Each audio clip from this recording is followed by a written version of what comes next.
Good evening. This is Ms. V with topics of what's hot and what's not in and around the field of psychology and the world abroad. By now, I'm sure that you all have heard of the coronavirus.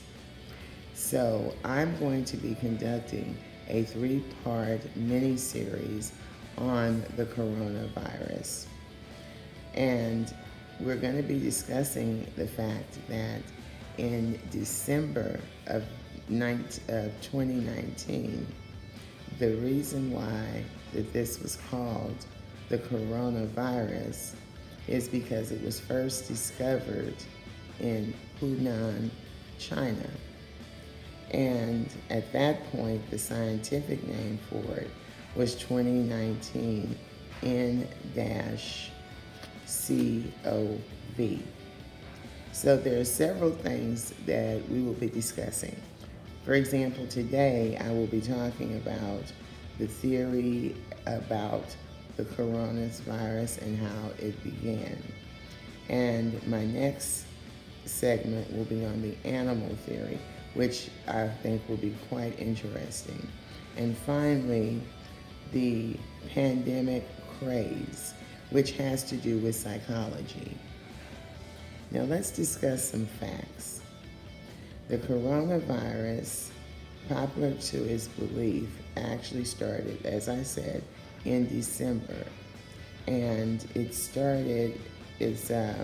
pretty common. It was a febrile cold, a virus, and it has many names, and it's been around.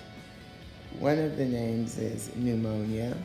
One of the names is SARS, MARS, and influenza, which is just the common cold.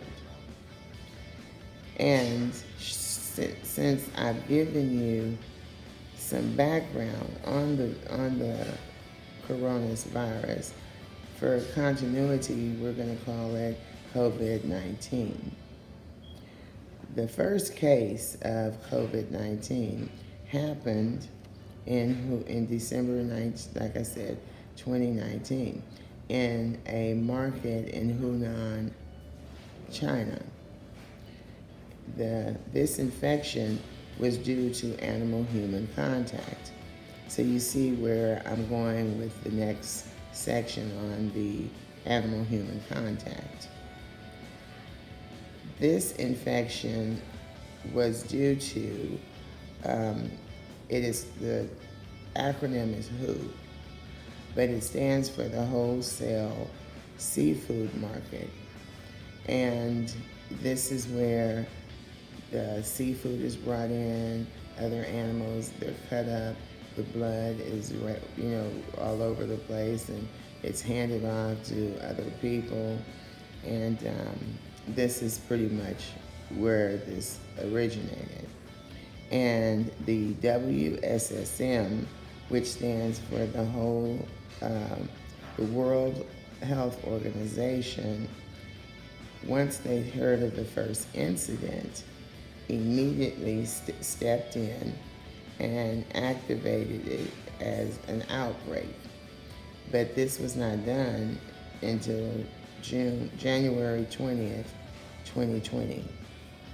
The best way to contain and avoid contact with contaminated spaces, areas that were infected where people have sneezed and coughed, and maintaining regular flu season hygiene. Now, I'm going to just speak just a little bit on the administrations. When I'm sure you all are really familiar with the word Ebola.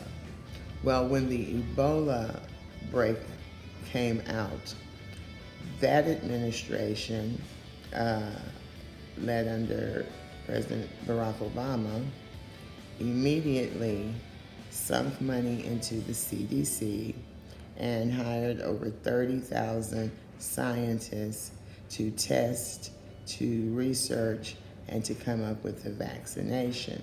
So I know the word Ebola probably seems like a distant word to you, because it does to me. because it seems though it came and it went just like that. Well, the current administration has taken money from the CDC and fired some of the scientists. So this is how this thing has gotten caught up on us. And I believe that if we really start putting funds into the CDC and not the Food and Drug Administration, and we actually get really busy and start investigating, because I feel as though the FDA has been given the task of the CDC. So I don't understand why that's taking place. But we'll discuss more next week when we talk about the animal theory. As for now, thank you. Please subscribe to my webpage, YouTube, and become a Patreon. And God bless and have a wonderful week. And before I end, I would invite you to please look at this segment that follows this one regarding Harris County and the inmates. And I also understand that the virus is now on one of the floors there. So there's a lot of things that are going on in Harris County that no one is really aware of. So I invite you to please stay tuned and watch the next video on Harris County.